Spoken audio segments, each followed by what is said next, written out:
संधिवातयुक्त arthritis असल्यास संधिवातशास्त्रज्ञांचा सल्ला घ्यावा.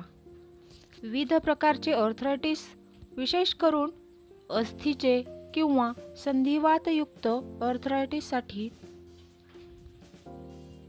दाह व सुजेवर औषधे विहित केली जातात.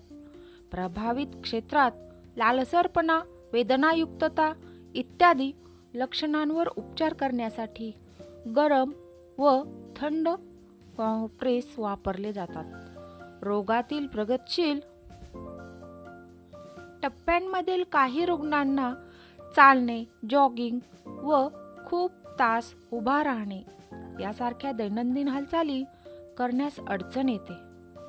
अशा रुग्णांना योग, पोहणे आणि एरोबिक्स सारख्या कमीत कमी एक हालचाल करण्याचा सल्ला डॉक्टर देतात.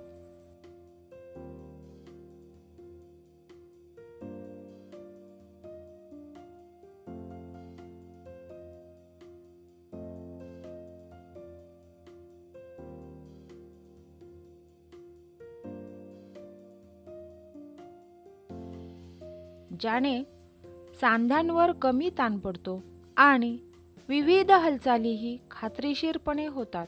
आर्थरायटिस असलेल्या रुग्णांच्या उपचारात फिजिओथेरपी महत्त्वाचा भाग आहे.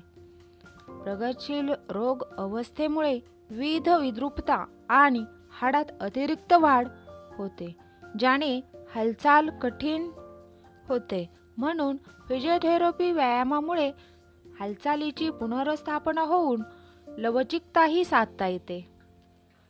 संधिवातयुक्त आर्थरायटिस असलेल्या रुग्णांच्या सांध्यांवर ताप दिल्यानेही स्नायूंमधील ताण व वेदना कमी होतात. म्हणून प्रभावित सांध्यांच्या क्षेत्रांना सैल करण्यासाठी गहन ताप दिला जातो.